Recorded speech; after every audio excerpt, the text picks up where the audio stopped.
Welcome to Campo di Bella podcast. My name is Mark. I'm Mary Ann, and we're here it feels warm outside, but it really isn't. But it's sunny and gorgeous, so I won't complain.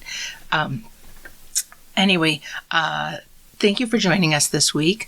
Last week we left you with the conversation of us, what's happening on the farm, was the beginning of our lambing season, and we shared with you our overzealous ram who obviously got everybody knocked up. So Knocked up? Yeah. Okay. Yeah. Anyway, so as of yesterday, So what's been going on during the week? we've had quite a few new lambs, and we actually had an offer on buying our baby doll sheep. So those of you that don't know the history, let me give a quick synopsis. We bought 2 sheep on Mark's 50th birthday, and that started our love affair with sheep. And we started with a breed called, we ended with a breed called Old English Southdown Baby Doll, and we had initially bought them for lawnmowers, but we learned very We talked about this last week. I know, but I'm just giving them a quick rundown.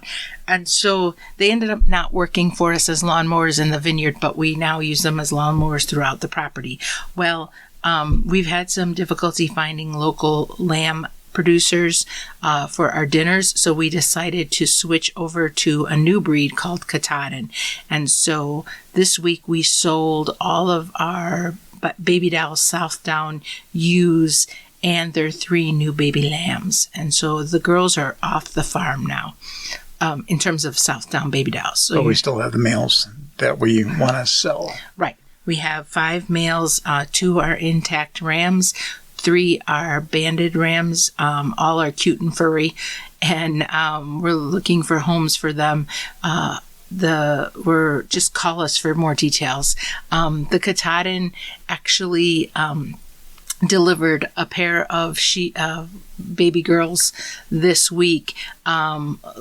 Legacy is our only black lamb, and then we have Wanda, who's our little white lamb, and those will be our breeder ewes down the road. Yep, so we're going to switch purely to the Katahdin, so that'll be fine. But they're our first and only crossbreed of the baby doll and the Katahdin. Yeah, but not next year. So what else happened this week? What else? Iowa hydrant defrosted, so we actually have water yesterday, in the barns. yes, That's great. So we're very excited. Massimo mostly, but yeah, my back was hurting helping him bring up all those buckets and stuff to the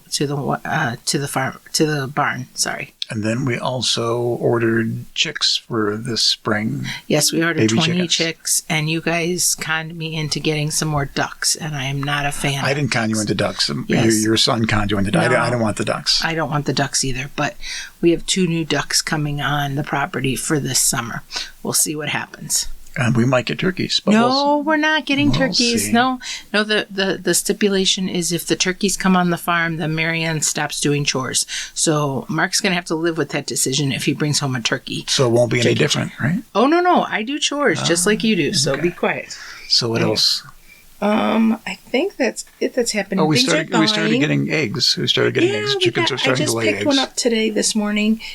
So we're getting there. Once we ramp up, I think we have about 20 chickens, don't you think? Somewhere in there? I think we have 20 chickens. Yeah, we've got so if everybody behaves themselves and starts laying, we should be in good production for eggs this summer to offer our customers. Yep. Yeah. So we have to get on to the topic today because we've got to go and cook. We started off a little bit late today. Wasn't that the topic? No, that was not the topic. What's the topic? So the topic today is Oh, yeah. looking forward to reopening in spring, summer, or whenever that may be. So things are getting warmer, and with the warm weather, it means we can probably open windows, and with the warmer weather further down the line means we can start seating people outside when the time comes. Hopefully that'll be sometime in May. Right. Maybe sooner. So I don't know. we're shooting for the first week of May to be open for in-house seating, both Friday and Saturday. But go to our webpage and look at the business pandemic operations.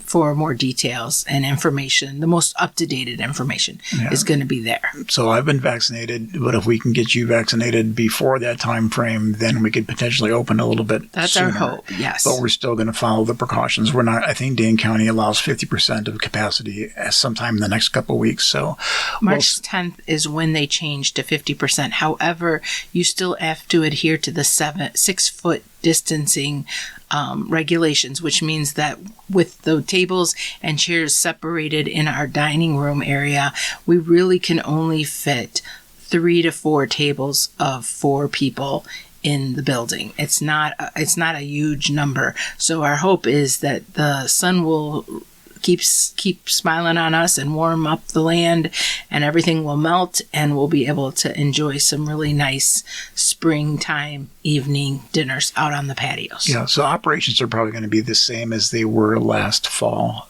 Very limited indoor seating, and if everything goes well, but back to outdoor seating once weather's permitting.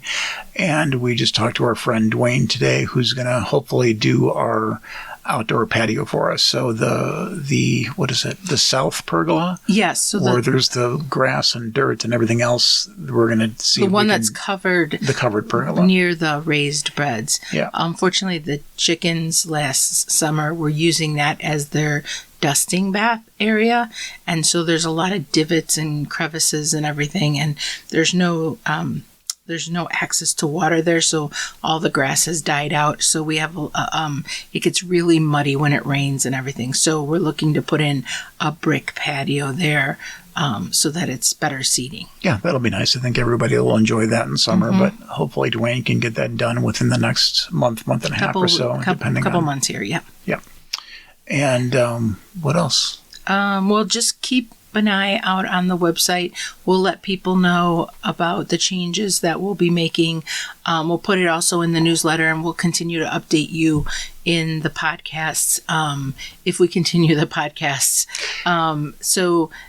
We are thinking of having Friday night dinners, 3 courses starting at 6:30, and then Saturday night dinners will be the farm to table 5 courses starting at 6 o'clock. And if those of you that haven't come in the summer or fall, we will go ahead and continue, Mark. Yep. So someone's calling you on your business phone. So see who that is.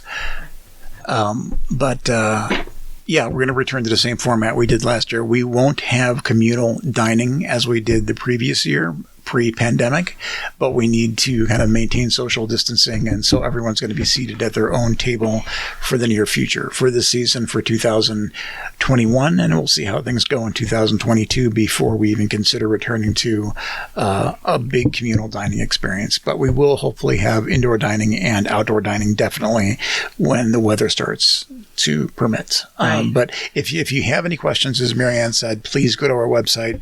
We'll try to update the pandemic operations page as much as possible. Right now, everything's status quo. We're still doing takeout. For the month of March. For the month of March. Right. But if things change, we'll update that. But please, please, please read that before you make reservations. So you need to understand what the restrictions are and the commitments before you make the reservations. Right, and make the purchase. And then also, we probably won't have as much flexibility with making customized entrees or with allergies and stuff. We're really not sure what the food distribution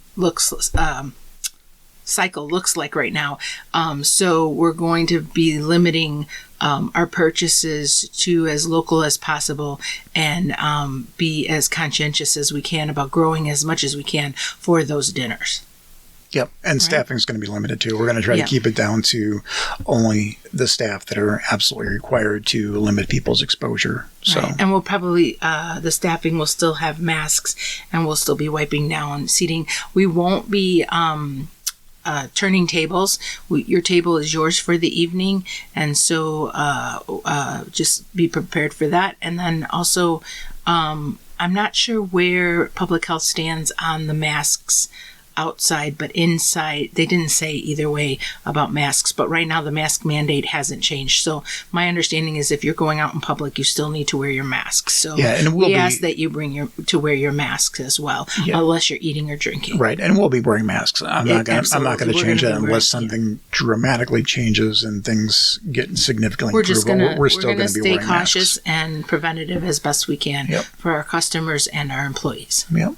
Yeah. What else is that? What are you thinking of cooking this summer? Like, give them some ideas of some of your menu ideas that I know that you've been hankering to make and haven't had any chance to do. Come on, there's got to be one or two that's been bugging you. Well, we're gonna be grilling again soon when we can do that. So we'll uncover the grill soon and get to grilling stuff outdoors. I think the thing that I miss the most is actually having the ability to prepare the food and present it in a nice manner instead of just throwing things in a to-go container and distributing it. It's just a completely different ballgame the way just serving food in-house is presentation. So I miss the presentation part of it. Yeah. Yeah, and you're very good at that. So, definitely. But is there one dish or anything that comes to mind that you are hankering to make for everybody? No, just maybe the fresh stuff from our culinary garden. Start getting fresh greens and vegetables and microgreens. We actually have to start planting microgreens within the next few weeks and go from there. The nettle should be coming up soon, hopefully, but we'll see. So what's on the menu for next week? Oh, so next week is March 12th, Friday night, and we are doing Italian meatballs. For those of you that love a good meatball, this is the one to go for. Mark has a special recipe that he likes to use, and so the main course will be Italian meatballs in a meat ragu with the first course being a rustic peasant soup. So that's going to be a very homemade, I think you said chicken broth, right? It'll be a chicken stock, yeah. Chicken stock, and then with homemade croutons in there. And then to finish off, we're going to do a beautiful tiramisu dessert. So this is our Italian meal for the month. It'll be a I would good say one. this is pretty Italian. We don't do tiramisu that often, so you got to come in and put your order. Come and get your order of tiramisu. Yep. So things as far as the podcast are concerned, this is the time of year we're going to start ramping up significantly as far as getting busy and getting outdoor stuff projects done and getting the culinary I think you're talking gardens. about farm projects. Like farm projects, yeah. Seeding and what are we doing to the vineyard? We're pruning. We've got to prune, Yeah, we've got to prune the grapevines. And obviously lambing season started earlier for us than we anticipated, but we're still in it. Yep. We've got one more ewe that has to give birth. And also I forgot to mention that we do have a bottle-fed lamb. Wanda is our bottle-fed lamb. So we're going out there 3 to 4 times a day feeding her a bottle. So go ahead. So, yeah, mainly you. Well, me, no. So I'm feeding her the bottle, but I guess I meant to say, go ahead and explain why you're bringing this up, because. So it's we would love to continue doing the podcast. However, I think the amount of people that have viewed the podcast in the last several weeks has dropped significantly. If there's not too much of a demand out there, we'll probably stop doing it, especially at the end of this month. But if people love it, if there's more likes, if there's more subscribers, and we'll try to keep it up as much as possible. Can we put a goal of 50 subscribers or not, like likes, 50 likes or more, and then we'll keep doing it? If we have at least 50 views a week, Okay. I think we can probably continue doing it if people actually enjoy listening. So if you want to keep hearing Mark and I banter back and forth, hit that what is it, a like button? It's a like button, it's views and things like that. So, yeah. Okay. Hit it for us. Exactly. We'll come back and keep doing it and stuff. And then the next 2 weekends, what do you got planned? You've got beautiful, Mexican / Latin. So we have braised pork and adobo. Yeah, we're going to have romesco on toasted homemade rustic bread. And then the following week, we're going to be back to braised sausage and mushrooms for a nice Italian dinner. Oh, nice. With over polenta. And it's our sausage, yes. Yep, What's the first thing on that one?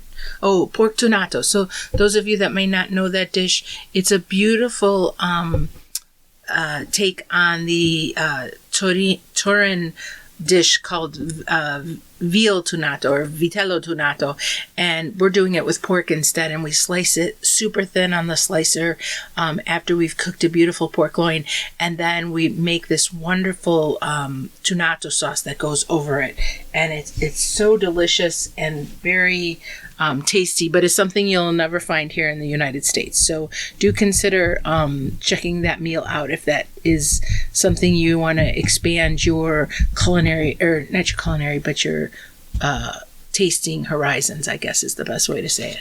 Okay, so you've got to go check on the lamb and get to the wine house, and I'll join you shortly. All right, that So I'm sounds going to like tie a plan. up the podcast. Okay, so we're going to say goodbye. That was the fastest podcast we've done so far. And we hope everybody has a wonderful week. Enjoy the meltdown that's here. And we'll see you next week. Take care. Bye. Okay, see you next week. Bye.